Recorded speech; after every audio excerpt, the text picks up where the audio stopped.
Ben écoute, je suis désolée de te décevoir, mais oui, il va falloir que vous vous réveillez. Personne pourra le faire pour vous de toute façon. Est-ce que vous voulez continuer de vivre comme ça? De pleurer toutes les semaines parce qu'il y a des faits de société?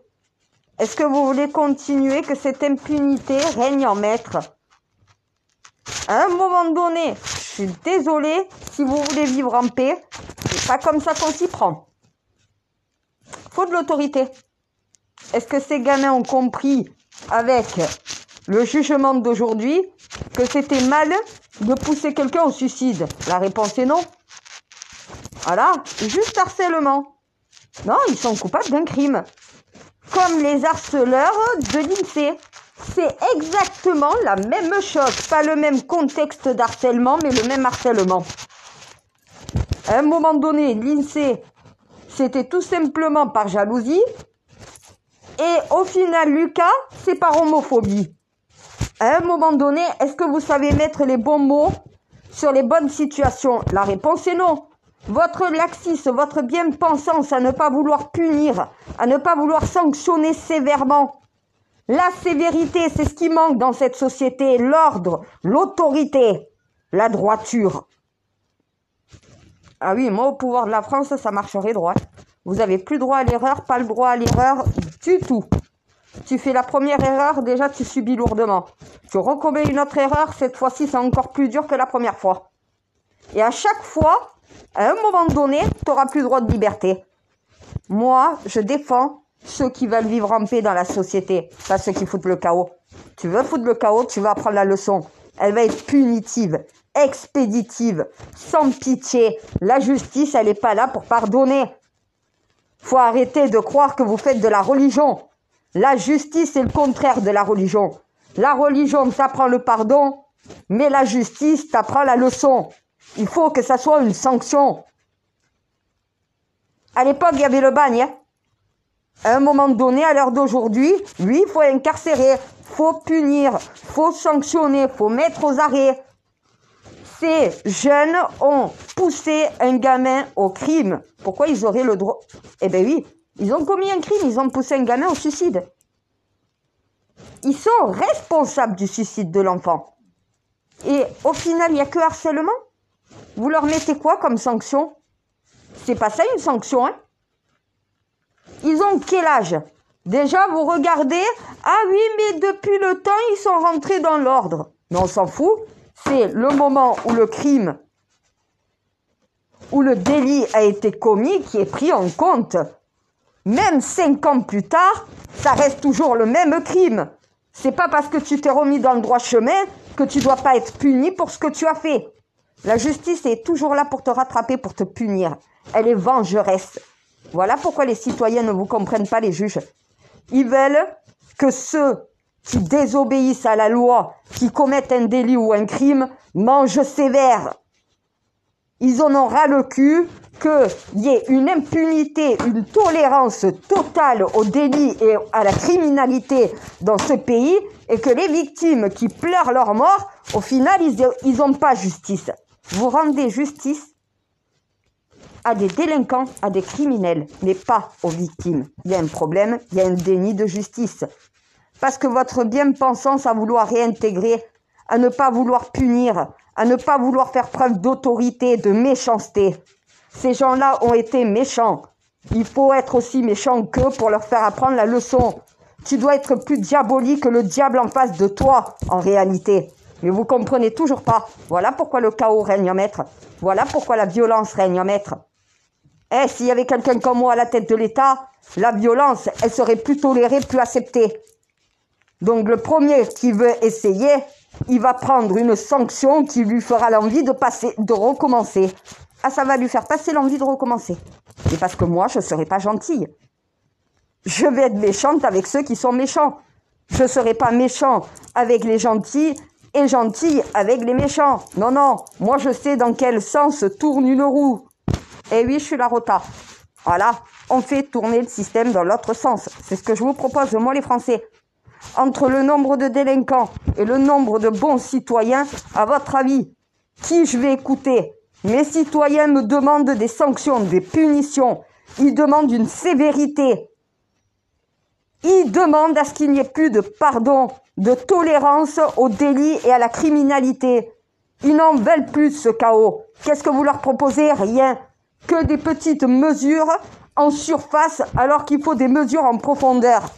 Moi, je suis capable de le réformer, le système. Oui, oui. Tu me dis, ma sœur, avec toi, ça ne se passerait pas comme ça. Ben non, mais parce que moi, je suis autoritaire.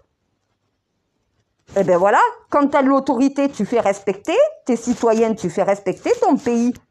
Ceux qui ne respectent pas la loi, tu les sanctionnes durement. Et comme tu le remarques, frère, c'est bien, t'as capté. Tu me dis, mais toi, tu peux imposer à la justice. La royauté n'a jamais accepté la séparation des pouvoirs. C'est sous la République que ça a été accepté, jamais sous la royauté. Étant une reine, t'as jamais prêté ce serment-là, donc t'as pas de séparation des pouvoirs entre toi et la justice. Mais entre l'État et la justice, oui. Moi, je peux forcer la justice à rentrer dans l'ordre. Je suis pas la République. La République, c'est vous, mon peuple. Moi, je suis la royauté. Si vous voulez être un peuple souverain, il faut s'associer. Voilà. À un moment donné, c'est ce que j'essaye de vous faire comprendre. Je ne peux pas récupérer le trône sans vous. Vous ne pouvez pas être un peuple souverain sans celle qui peut récupérer le trône. Voilà. À un moment donné, est-ce que vous voulez continuer de vivre comme ça? Moi, je remets de l'ordre dans l'école. Vous allez voir dans l'école, les élèves, bons élèves, debout, au garde à vous. Eh bien oui. Sinon, ça sera le cabinet de punition. Eh bien oui, je vais remettre en place le cabinet de punition.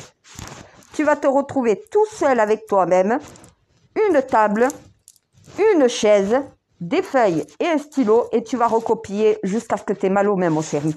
Voilà, quand tu auras compris que ce que tu as fait dans ma classe, tu n'as pas le droit de la faire, eh bien au final, peut-être que ça va rentrer. Et lui, à l'époque, on me faisait faire des lignes. Je ne dois pas insulter la prof. Je ne dois pas insulter la prof. Et tant que je ne viens pas te chercher, tu continues. Si tu n'as même pas écrit une ligne, eh ben tu resteras. C'est tes parents qui viendront te chercher à la nuit tombée une fois que tu auras fini tes lignes. Eh ben oui, il n'y a plus de vêtements de marque, de maquillage, bijoux interdit, maquillage interdit, lunettes interdit, bonnet. Oui, parce que bien entendu, voilà, bonnet, casquette, oui, mais en fonction de la saison. Tu rentres pas à l'école avec une casquette s'il n'y a pas une canicule pour te protéger de la tête. Si tu es en hiver, tu peux mettre ton bonnet. Ah ben oui, moi je vais y mettre des codes. Voilà, des codes. À la cantine, c'est les élèves qui payent immédiatement. Il n'y a plus de les parents payent plus tard. Non, non. Chaque repas est payé. Chaque repas va coûter 2 € par élève. Oui, c'est possible. J'ai travaillé en restauration. Je suis une ancienne commis de cuisine. Je sais comment faire un repas à moins de 5 € par personne. À un moment donné, il y a un problème chez vous. Oui, il faut arrêter avec les cuisines municipales. Il faut que dans chaque école, dans chaque établissement, il y ait un cuisinier qui fasse la cuisine pour un certain nombre d'enfants. Économie. Voilà. Eh bien oui, quand tu sais où les faire les économies. Dans l'école, je remets des véritables surveillants. Et c'est eux qui vont t'amener au cabinet de pénitence. Tu vas devoir faire tes lignes. C'est plus les heures de colle où tous les élèves sont dans la même salle. Donc voilà, parce qu'ils sont tous collés ensemble. Comme ça, ils peuvent foutre le bordel et ils peuvent ne pas étudier. Non, non. Tu vas te retrouver dans ton cabinet tout seul. Il y aura tu seras dans une petite salle. Il y en aura quelques-unes petites salles qui vont être faites. Donc voilà, des petites salles où tu seras tout seul avec toi-même, ton pupitre, ta chaise, ton stylo, ta feuille, et tu vas recopier tes lignes. Voilà. Eh bien oui, ça leur fera passer l'envie de rigoler. Non, je ne vais pas remettre le bonnet d'âne. Non, ça sert à rien le bonnet d'âne. Ridiculiser une personne, non. Mais par contre, lui faire copier ce qu'il n'est pas capable de comprendre par lui-même jusqu'à ce que ça rentre, eh bien écoute, tu n'as plus d'heures de colle, tu as des lignes. Tant que le nombre de lignes n'est pas atteint, tu ne sortiras pas du cabinet de pénitence. Tu n'iras pas si tu te comportes bien et que tu respectes le règlement. On va pas pouvoir exclure un élève qui insulte un prof. Ça ne va pas aussi loin pour mériter une exclusion. Mais en attendant, tu peux pas tolérer, tu parles mal à un professeur. Le cabinet de pénitence. Voilà, tu vas écrire tes lignes. Je ne dois pas insulter mon professeur. Je ne dois pas insulter mon professeur avec un mot sur le cahier de liaison. Et oui, les parents doivent savoir que non, on n'a pas le droit d'insulter son professeur. Ça, c'est à toi de lui apprendre. Voilà. Il va y avoir plein de changements pour l'école. Ça va y remettre de l'ordre. Oui, vous aurez plus de marques les élèves. Il y aura plus de maquillage, plus de chewing-gum, plus de téléphone. Vous n'avez plus le droit de vous retrouver dans une classe avec un appareil technologique autre que ce qui est mis à votre disponibilité par l'école. Si on vous autorise d'avoir un ordinateur portable pour vos cours, vous aurez droit à un ordinateur portable. Si au final, vous allez pour autre chose que le travail sur cet ordinateur, dans ces cas-là, si le prof vous surprend, plus d'ordinateur et vous serez à l'écart des autres puisque tout le monde aura son ordinateur, toi tu auras feuille et stylo. Et tu vas devoir te démerder à faire tout avec ton stylo et ta feuille de papier. Tu ne fais pas des jeux, tu ne vas pas sur YouTube ou les réseaux sociaux quand tu es à l'école. Tu étudies les cours qu'on te fait étudier. Vous aurez tous une blouse. Non, il n'y aura pas d'uniforme. Il n'y aura pas de pom-pom girl de majorette. Non, les filles en jupe avec le petit chemisier, les hommes en petit costard. Non, non. Faut arrêter le côté BCBG. Les écoliers ne sont pas BCBG. Sont racailles, sont filles à papa. Donc voilà, eh ben oui, au bout d'un moment, tu mets une blouse. Elle sera bleu, blanc et rouge, couleur de la France, couleur de la République. Donc toute bleue, avec tout simplement des bandes rouges et blanches. Voilà, ou bleu, blanc et rouge. Ouais, ça va bien, un col bleu, blanc, rouge avec toute la... Non, non, non, tous les élèves de France dans la même blouse. Et tu as une blouse blanche, exemple, si tu as une spécificité dans un domaine scientifique ou médical, c'est la blouse blanche. Mais en tant qu'élève dans l'école, tu devras avoir la blouse comme tous les élèves à même égalité. Et bien mon plan, hein? Ouais, je suis arrivée à t'intégrer dans mon cerveau en même temps que d'être dans mon truc. Je sais pas comment j'ai fait, cette fois-ci, ça a été fluide. Ben écoute, honnêtement, pourquoi chaque école va avoir une blouse de couleur différente? L'école nationale, c'est l'école nationale. T'as pas différentes écoles nationales selon le département où tu te trouves. C'est la même. Éducation nationale. Toutes les écoles publiques, dont de l'éducation nationale, devront avoir une blouse. Les écoles privées, elles, c'est d'avoir un uniforme. Et on n'est pas dans une école publique et on n'est pas dans un campus américain. Voilà, ça sera la blouse d'étudiant, la blouse d'écolier. Mais ça permettait justement de mettre tous les élèves à même égalité, qu'il n'y ait pas de concurrence déloyale, de « oh, toi t'es plus riche, toi t'es plus vieux, toi t'es plus ci, toi t'es... » Eh ben oui, on regarde pas comment t'es habillé, tout le monde est habillé pareil sur le temps scolaire. Dès que tu sors, tu retires ta blouse et là t'es habillé en toi-même. C'est ça, remettre de l'ordre, remettre de l'éducation, remettre de la droiture, remettre du national. Voilà, renationaliser nos institutions. La police, c'est pareil. Je vais lui dépoussiérer tout son système de beaucoup de problèmes.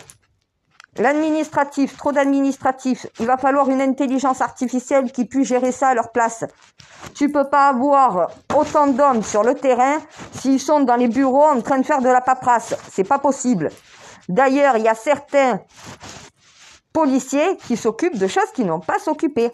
Ça veut dire que les plaintes seront traitées en urgence dans les commissariats, mais les plaintes non urgentes, genre mon voisin m'a mis une gifle, ça sera directement envoyé dans une structure spécialisée du tribunal qui va traiter justement toutes les plaintes rattachées au procureur. C'est ça, t'as tout compris.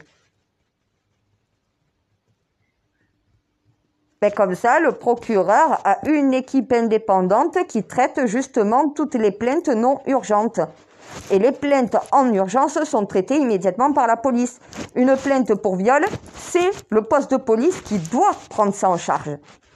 Si tu as un problème de voisinage, tu dois envoyer ta plainte au tribunal. Il y aura une cellule spéciale avec suffisamment de personnel pour pouvoir traiter toutes les demandes et rattachée dans chacun des tribunaux de France. L'administration, on va la revoir complètement. La justice, elle va avoir beaucoup plus de moyens. Elle va avoir beaucoup plus de personnel, beaucoup plus de greffiers. Il faut beaucoup plus de petites mains.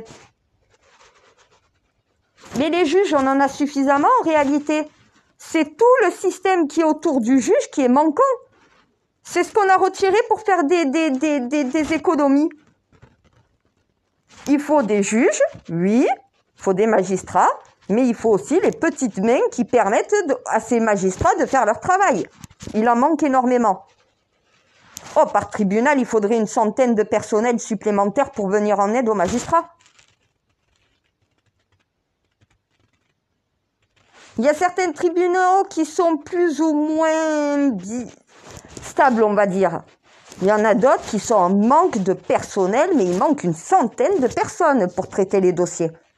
Ça veut dire que, allez, on va dire 80% des tribunaux manquent d'une centaine de personnels. Je t'étonne pourquoi la justice ne va pas assez vite. Parce qu'il y a trop d'administratifs. Et pas assez de personnel pour traiter toute la charge administrative que les magistrats ont. Faut pallier à cela, faut trouver un système pour ça. Ils ne peuvent pas condamner à la prison parce qu'il n'y a pas suffisamment de prisons. Si, des prisons haute sécurité, on en a suffisamment. Moyenne sécurité aussi, il faut des petits centres pénitentiaires pour les petites peines, pour les petits délits, pour pas mélanger justement les deux classes sociales de la délinquance carcérale. Quelqu'un qui a fait un rodéo urbain ou qui n'a pas payé une amende ou qui n'a pas déclaré quelque chose, des trucs sans gravité, c'est pas dans les grandes prisons ou dans les moyennes sécurités. Les hautes et les moyennes, c'est réservé pour les gros délits et pour les crimes. Haute sécurité, c'est les criminels. Moyenne sécurité, c'est les gros délinquants. Et après, il faut pour les petits délinquants, pour les petits délits, il faut une structure qui permette justement, non pas un emprisonnement comme dans les grandes structures, mais d'avoir justement un système où tu dois y aller tous les jours, tu as des heures de travaux d'intérêt généraux à faire, tu dois aller dans des associations en fonction de ton délit. Ben oui, tu responsabilises. Voilà, c'est plutôt pour réinsérer immédiatement et pour arrêter à la première erreur ou à la deuxième. C'est quand tu n'es pas encore un délinquant chevronné et qu'on peut encore te récupérer. Après, il y a la prison moyenne sécurité où il va falloir durcir les peines pour leur faire comprendre la leçon. Il va falloir retirer la liberté conditionnelle, la réduction de peine et le sursis automatique.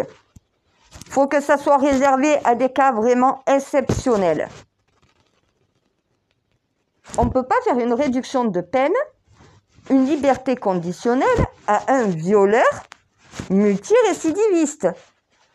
Par contre, celui qui a juste commis une agression sexuelle sans aller plus loin, si tu le reprends en main immédiatement, il risque peut-être de ne pas aller aussi loin que ceux que les autres sont allés, puisqu'il y a directement une barrière qui vient d'être mise.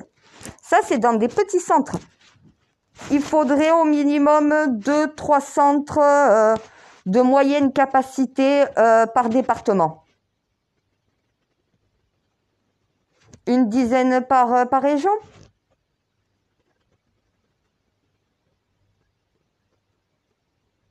Il faut aussi, donc voilà, revoir le système des immigrés. Parce que quand ils sont sur le territoire, on les met dans des conditions qui sont pas, c'est pas possible. Donc il va falloir revoir ce système-là. Oui, j'ai une petite idée.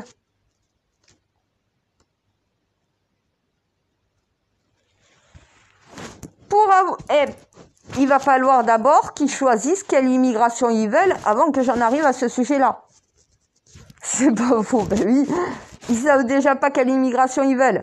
Je leur ai proposé une immigration globale. Immigration zéro pour tout ce qui est clandestin. Donc un clandestin qui est sur notre territoire, qui se fait choper, il doit mis dans un centre de rétention qui va pouvoir l'expulser par la suite dans les meilleures conditions. Il en manque des centres comme ça et ils sont pas adaptés justement à la situation. Mais il faut en créer un peu plus avec justement une adaptation différente pour un retour beaucoup plus rapide. Sous 48 heures, ils doivent être expulsés. Donc, c'est des hébergements pour 48 heures. Immigration illégale. Ils sont sans papier. Si tu n'es pas rentré par la voie légale, tu dois être expulsé immédiatement. Où tu veux, puisqu'on ne connaît pas ton identité de pays. Si tu nous dis que tu es marocain, eh bien alors tu dois retourner au Maroc. Voilà. Si tu nous dis que tu es algérien, eh bien on doit t'envoyer en Algérie. Si au final tu dis que tu es irakien, eh bien au final tu dois partir pour l'Irak. C'est logique. T'es pas notre national. T'as pas de papier pour prouver ton identité et de quel pays tu viens. Nous, Français, si on sait pas qui tu es, désolé, on ne te veut pas. C'est ça l'immigration illégale, en fait, qui ne veulent plus les Français. Mais quand on voit qu'un immigré clandestin a agressé une personne et qu'on sait même pas son véritable nom, son véritable prénom, son origine, parce qu'il a détruit ses papiers, c'est un peu normal que les Français ne veulent pas garder ce genre d'énergumènes sur leur territoire.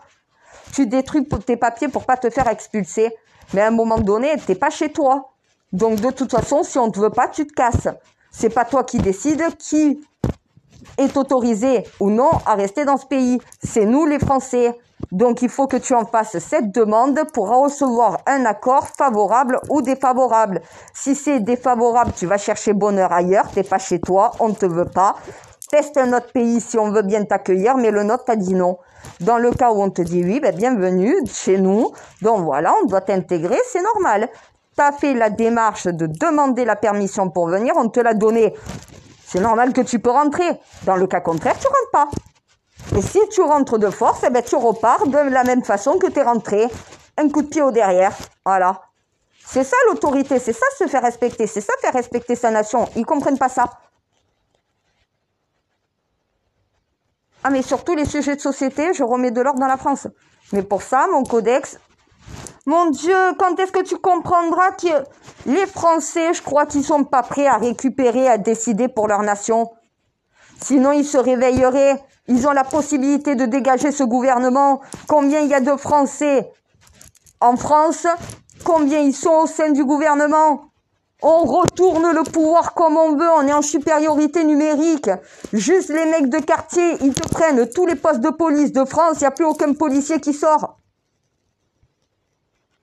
Eh ben oui, les ultras, les black blocs, les anarchistes, les antifas, tous ceux qui sont avec moi, on prend tous les lieux politiques et gouvernementaux du pays. On est en supériorité numérique. Si on veut, on retourne le pouvoir, on fait une mutinerie, on récupère notre pays. Et on leur dit maintenant c'est fini. C'est des citoyens qui vont décider pour des citoyens. On veut plus de politique. Je suis pas l'antichrist. Je suis pas envoyé pour détruire la religion. Au contraire, c'est pour remettre le peuple sur le trône. Le peuple de Dieu, le peuple de la terre. Voilà, ce qui aurait toujours dû être. Donc oui, la République, c'est le peuple. Ce n'est pas les députés, ce n'est pas les ministres, ce n'est pas le président.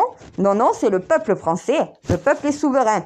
S'ils vous délèguent leur pouvoir quand ils vont voter, ça veut dire que le pouvoir leur appartient à eux et non pas à vous. Vous avez besoin d'eux pour être au pouvoir. Vous avez besoin d'eux pour être élu. J'ai besoin d'eux pour récupérer le trône. Je peux pas le récupérer sans eux. C'est eux qui sont au pouvoir. C'est eux qui ont les pleins pouvoirs. La République du peuple par le peuple. Mais malheureusement, ils sont soumis, endoctrinés, donc voilà, gouvernés par des puissances qui, au final, prennent des décisions à leur place et leur refusent ce pouvoir. Le pouvoir, si vous le récupérez pas vous-même, personne ne le récupérera pour vous. Je ne récupérerai pas le pouvoir pour vous si vous n'êtes pas capable de le récupérer pour vous-même. Est-ce que vous voulez gouverner dans votre pays, vous, le peuple français? Est-ce que vous voulez être réellement le peuple souverain que vous aurez toujours dû être? Quelle est la migration que vous voulez? Est-ce que vous voulez que ça soit à Macron de choisir et de décider à votre place, ou est-ce que vous voulez décider vous-même? Moi, je vous propose ça. Vous allez décider sur tous les sujets de société ce que vous voulez. À la majorité l'emporte. Voilà ce que je vous propose. Pour ce faire, vous avez besoin de moi pour que je mette en place le système. Pas pour que je vous gouverne. Vous allez vous gouverner tout seul. Puisque la majorité va gouverner. Donc, vous vous gouvernerez tout seul. Vous allez être mis à contribution. Normalement, un peuple souverain, c'est un peuple mis à contribution pour les décisions de son pays. Et ça s'appelle la réalité. Donc, au bout d'un moment, qu'est-ce que vous voulez? La question se pose là. Est-ce que vous voulez que la justice laisse encore ressortir des criminels, des délinquants, sans les punir lourdement? Moi, j'ai la possibilité que ça change. Et oui, je mettrai les bonnes mesures, les bonnes réformes, les bonnes lois. Pas celles de Macron, de sa Macronie et de ces 30 ans de dégâts qu'ont fait vos chefs d'État. Non, non. C'est vous qui allez décider. Et si vous faites une erreur, c'est votre erreur. Moi, je vous suivrai. Je ferai ce que la majorité me demandera. Et je l'imposerai aux politiques et au gouvernement. Et ils n'auront pas d'autre choix. Ils ne seront plus au pouvoir, ça sera vous qui serez au pouvoir, les Français. Demain, vous avez juste à dire le peuple au pouvoir, le peuple souverain, le peuple réclame le trône. Aucun autre discours que ça toute la journée. Ça veut dire bien faire comprendre à Macron que là maintenant c'est terminé. C'est vous qui reprenez la gestion de votre pays. Moi, vous réorganisez une manifestation après le 6. Je monte sur Paris. Je viens réclamer le trône pour vous. Je me mets au pouvoir. Vous ne me voyez plus pendant 4 ans. Vous voyez toute votre société changer. La seule chose que vous aurez de moi, c'est ce que ceux que je vais envoyer vous transmettre ou vous transmettra. Mais moi, vous me voyez plus. Hein. Ah, honnêtement, vous allez me voir une fois réclamer le trône. Après, vous ne me voyez plus. Vous allez voir ceux que j'envoie vous parler. Ça veut dire que si je dis Marine Le Pen, tu transmets ce message-là, eh bien Marine Le Pen va prendre la parole publiquement et va transmettre le message au nom de la reine. Mélenchon, pareil, je peux nommer n'importe quel élu de la République pour vous transmettre un message et les informations. Si je dis à Macron, tu vas te présenter aux Français et tu vas leur transmettre les informations concernant le sondage national citoyen et populaire qui va permettre de réformer le pays pour les 4 ans à venir, eh bien c'est Macron qui va aller le faire. Je ne le ferai pas moi. Vous ne me voyez plus. Par contre, moi je vais agir. Vous allez voir toute la société changer, tout se réformer à une vitesse. Est-ce que vous êtes prêts à suivre? C'est la question que je me pose. Parce que moi, ça va aller très vite. Hein. Vous n'allez rien comprendre. Vous allez vous dire, mais c'était tellement simple, c'était aussi simple que ça. En réalité, quand tu as l'Esprit Saint et quand tu as la lucidité, oui, c'est aussi simple que ça. Suffit de savoir ouvrir les yeux, savoir déboucher ses oreilles et savoir parler. Voilà. Savoir voir les problèmes des autres, savoir écouter les problèmes des autres. Eh bien oui, et savoir parler des problèmes des autres. À un moment donné, je suis désolée le peuple, c'est parce que vous êtes soumis, parce que vous acceptez tout ça. Si vous n'acceptiez pas, ça se passerait pas comme ça. On me dit qu'est-ce qu'on peut faire contre le harcèlement sur les réseaux sociaux. Mais déjà interdire à tout mineur de pouvoir avoir un réseau social. Moi, ma fille n'aura ni de téléphone portable qui permettra d'avoir un réseau social. Pas d'ordinateur non plus. Donc voilà, à part sur ma surveillance et pour des recherches scolaires. Elle n'aura pas de télé dans la chambre, ni de lecteur DVD. Si tu veux regarder des films, c'est le dimanche matin et devant la télé familiale, mais tu n'auras pas de télé dans ta chambre. Moi, je sais protéger mes enfants. Mes enfants n'auront pas vos problèmes. Je suis désolée, hein, la mère de l'INSEE, la seule chose qu'elle peut se reprocher, d'avoir laissé sa fille de 13 ans s'inscrire sur un réseau social. Eh bien oui, soit ta fille s'inscrit, mais elle te donne ses codes. Tu peux regarder à tout moment tout ce qui est dit, tout ce qui est partagé. Soit tu as un droit de regard total Et dans ces cas-là, elle peut avoir un réseau social. Soit tu n'as pas accès à ce qu'elle fait, tu ne peux pas contrôler quand tu en as envie et à n'importe quel moment. Je vous rappelle, vous êtes des parents. C'est à vous de contrôler ce que font vos enfants. À un moment donné, la mère de l'INSEE aurait pas dû laisser sa gamine sur un réseau social, mais les parents des harceleurs non plus. Elles ont 13 ans. À 13 ans, tu ne vas pas sur un réseau social. Ton réseau social, c'est tes copines à l'école. Tu n'as pas besoin d'aller sur des réseaux sociaux pour leur parler. Tu les vois tous les jours à l'école. Quand tu es majeur, tu fais ce que tu veux. Mais tant que tu es mineur, c'est les parents qui décident. Si vous décidez que vos enfants n'ont pas de réseaux sociaux, ils ne se feront pas harceler sur les réseaux sociaux. C'est normal, ils n'y sont pas. Vous interdisez d'acheter des clopes à des enfants de 18 ans, de moins de 18 ans. Pourquoi?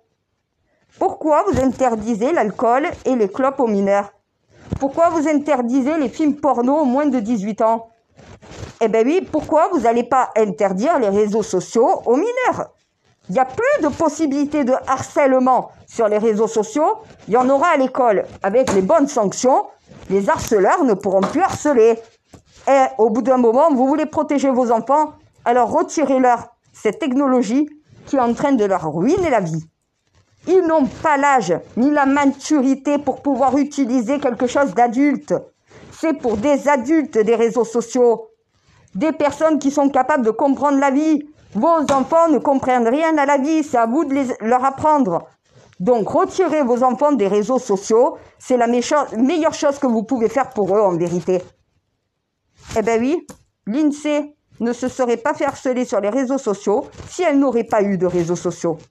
Elle se serait fait harceler à l'école, oui, mais avec ma manière de faire à l'école, il n'y aura plus d'harcèlement toléré possible. Voilà. Eh bien oui, moi j'interdirais les réseaux sociaux à tout enfant mineur de moins de 18 ans. Parce que tout simplement, les réseaux sociaux ne sont pas capables d'assumer leurs responsabilités. Parce que quand tu permets à un enfant mineur de s'inscrire sur les réseaux sociaux, même s'ils ont l'accord parental, de toute façon, tu es responsable de ce qui se passe. Toi, le réseau social, mais toi, le parent aussi. Tort partagé.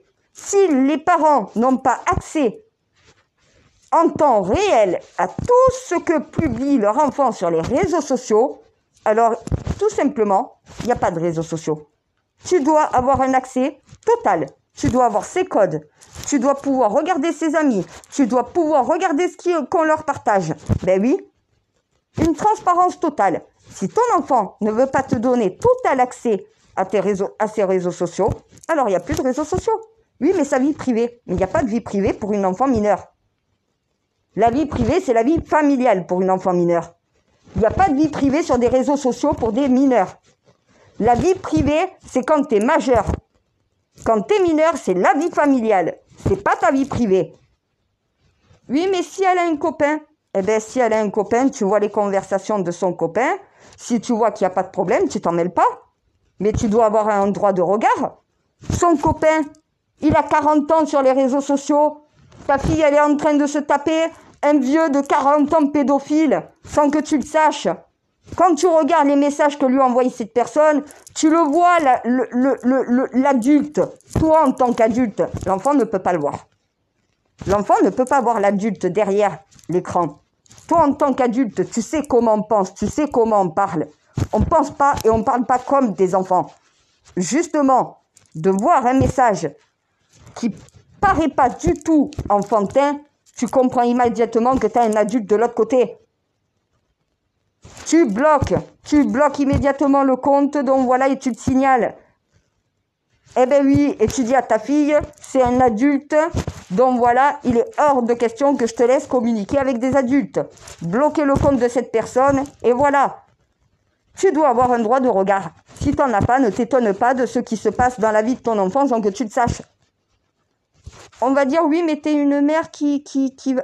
Non, je ne suis pas une mère qui va empêcher de vivre son enfant. Je suis une mère qui va protéger son enfant. Voilà. Elle va pouvoir voir ses copines, chez ses copines. Voilà. Ses copines venir à la maison. Eh ben oui, Vaut mieux inviter les copines à la maison que laisser les enfants sur les réseaux sociaux. Moi, à l'époque, j'étais invitée à dormir chez les amis étaient invités à dormir chez moi. J'avais pas besoin de réseaux sociaux. Eh ben oui, les réseaux sociaux étaient dans la vraie vie. À un moment donné, les enfants ont besoin de se construire dans une vraie vie, pas dans une vie virtuelle. Ces amis, c'est ceux qui fréquentent au quotidien à l'école. Ils n'ont pas besoin d'un réseau social pour communiquer, ils le font toutes les semaines à l'école. Donc au bout d'un moment, c'est ça, protéger ses enfants. Puis il va falloir interdire les réseaux sociaux aux mineurs. Bien évidemment. Est-ce qu'un mineur est capable de faire la différence entre le bien et le mal? Non, même vous les adultes, vous avez du mal à cela. Si vous voulez protéger vos enfants, il va falloir les empêcher de se faire du mal. Pour ça, il faut leur retirer les réseaux sociaux. Interdit aux moins de 18 ans. Si tu n'es pas majeur, tu ne peux pas t'inscrire sur un réseau social. Ça réduit les risques de harcèlement. Ça évite aussi de tomber sur un pédophile. Ça évite aussi les manipulations. Ça évite de se retrouver dans aussi des circuits de prostitution. À un moment donné, les mineurs n'ont pas accès à la technologie d'un adulte. Ils n'auront pas les problèmes que nous, on a les adultes. Ils les auront à l'école, mais si c'est correctement géré, c'est vite arrêté. Eh bien oui, c'est peut-être ça la réalité. Si un enfant n'est pas capable de construire sa vie dans le réel, pourquoi vous lui laissez une vie virtuelle, déjà pour commencer? La vie d'un mineur, c'est une vie école, famille, sport. École, famille, sport. École, famille, sport. Pour un enfant, c'est ça. Quand je vous dis sport, c'est activité. Ça veut dire si ton fils aime le foot, eh ben il y a le foot, il y a l'école, il y a la maison. Et dans tout ça, il y a les copains. T'as pas besoin forcément d'un réseau social pour communiquer avec ceux que tu vois au quotidien. Voilà, c'est ton véritable réseau. T'as pas besoin d'un réseau social. Voilà. Et parler à qui? Parler à des gens que tu connais pas? Des gens qui sont de l'autre côté du monde, qui en ont rien à foutre de toi? Faut arrêter. Oh, les réseaux sociaux, moi, regardez, je les utilise pas pour avoir une vie sociale. Je les utilise pour une mission. Eh ben oui, à un moment donné, mes enfants ne vont pas aller sur les réseaux sociaux, à part quand ils seront majeurs. Voilà. Moi, c'est une décision que j'ai prise. Ils n'auront pas de réseaux sociaux avec moi. Voilà. Et ils pourront me dire, les copains et les copines, ils en ont. Eh bien, si les parents de tes copines sont des irresponsables et des mauvais parents, c'est leur problème. Toi, tu n'iras pas sur un réseau social, ma fille. Voilà. Elle aura un téléphone portable si elle va à l'école et qu'elle doit prendre un bus, se déplacer sans que je sois présente. 3 numéros d'urgence. Rien de plus. Pas de possibilité d'aller sur un réseau social ou d'aller sur Internet. Voilà. Eh bien oui, moi j'ai été construite comme ça et honnêtement, ma mère m'a très bien éduquée. Je suis très bien construite et très bien équilibrée. Voilà. Moi j'ai eu ma télé à 18 ans quand j'ai été majeure, quand j'ai pris mon appartement. J'ai eu mon téléphone à 18 ans avec l'Internet, avec tout ce que je voulais dedans. Eh bien oui, j'ai attendu ma majorité pour avoir tout ce que je voulais. Eh bien oui, puisqu'étant mineure, c'est ma mère qui décidait. Voilà. Ça c'est l'éducation. Ça c'est de l'autorité. Quand un parent te dit non, c'est non. C'est pas à toi d'essayer de faire changer d'avis à tes parents. Eh bien oui, vous cédez aux caprices de vos enfants. Ils vous demandent un téléphone, vous leur donnez un téléphone. Ils vous demandent une télé, vous leur donnez une télé. Vous leur demandez de l'argent, vous leur donnez de l'argent. Qu'est-ce qu'il en fait cet argent? Il va s'en servir pour fumer, pour se droguer. À un moment donné, vous voyez votre logique? C'est vous les parents qui, en acceptant tout et en n'ayant aucune autorité sur vos enfants, vous êtes en train de perdre vos gosses. Eh, ne laisse pas traîner ton fils si tu veux pas qu'il glisse. Voilà, vos enfants sont en train de glisser parce que vous n'avez plus aucune responsabilité. Vous voulez faire vivre vos enfants dans votre monde d'adultes. Non, un enfant, c'est un enfant. Il est dans son monde d'enfant jusqu'à 18 ans. À 18 ans, il est adulte. Là, il rentre dans notre monde. Il faut les protéger de notre monde. Ils ont l'innocence que nous, on n'a pas. Et oui, au final, c'est nos erreurs qui reproduisent par mimétisme.